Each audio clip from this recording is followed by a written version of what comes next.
2 এর থেকে একটু বেশি আমি দেখে বুঝতেছি, তাহলে এটা কত হবে? 2.5। এখন ত্রিভুজের ক্ষেত্রফল বের করতে বলছে, যেটা 3টা শীর্ষবিন্দু তোমার কাছে দেওয়া আছে। তুমি চাইলে ম্যাট্রিক্স বা ক্যালকুলেটর চাইলে ইউজ করতে পারো, কিন্তু আমি যেটা দেখাবো এটা জাস্ট পিওর অবজারভেশন, এটা কোনো ট্রিক বা আবি যাবি না। তুমি দেখে বলতে পারবে অ্যান্সারটা কি। প্রথমত তুমি খেয়াল করো অপশনগুলো বেশ ভিন্ন একটা আরেকটার থেকে, তো এটা আমার জন্য ইজি হবে অপশন টেস্টে। তো আমি যদি অক্ষ ব্যবস্থায় এটাকে ড্র করার চেষ্টা করি, খেয়াল করো বিন্দুগুলো খুব সুন্দর সুন্দর ইন আ সেন্স যে 1 2 3 4 5, এটা হবে কত? 0,5, একদম ওয়াই অ্যাক্সিসের উপর। আরেকটা কত? 1,1, আরেকটা হলো 2,2। তাহলে একটা হবে এইখানে, আরেকটা হবে এইখানে। সুন্দর বলতে আমি বুঝাইতেছি আঁকা খুব ইজি হলো, তাই না? আমাদের জন্য বেশি প্যারা হয় নাই। তো তোমার লাগবে এই ত্রিভুজটার ক্ষেত্রফল।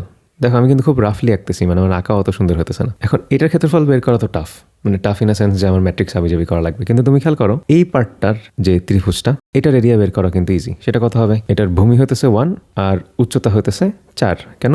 এই পুরাটা 5, এর মধ্যে এতটুকু হইতেছে 1, তাহলে এটা 4 হবে। কমন সেন্স, এত ডিটেইলে বলার কিছু নাই। তো এটার এরিয়া কত হবে? 1/2 × 4 × 1 মানে 2, তার মানে এটার এরিয়া 2। এখন এটার এরিয়া তাহলে কত হবে? 2 এর থেকে একটু বেশি আমি দেখে বুঝতেছি, তাহলে এটা কত হবে? 2.5। এখন তোমার মনে হতে পারেন যে না, এটা তো যদি আমি কত ডাবল করি তাহলে তো এটা 5-এর কাছাকাছি চলে যায়। তুমি চিন্তা করো, প্রথমত এটা দেখেই বুঝাইতেছে এটা ডাবল হবে না। যদি তুমি ডাবল করতাও তাহলেও এটা কত আসতো?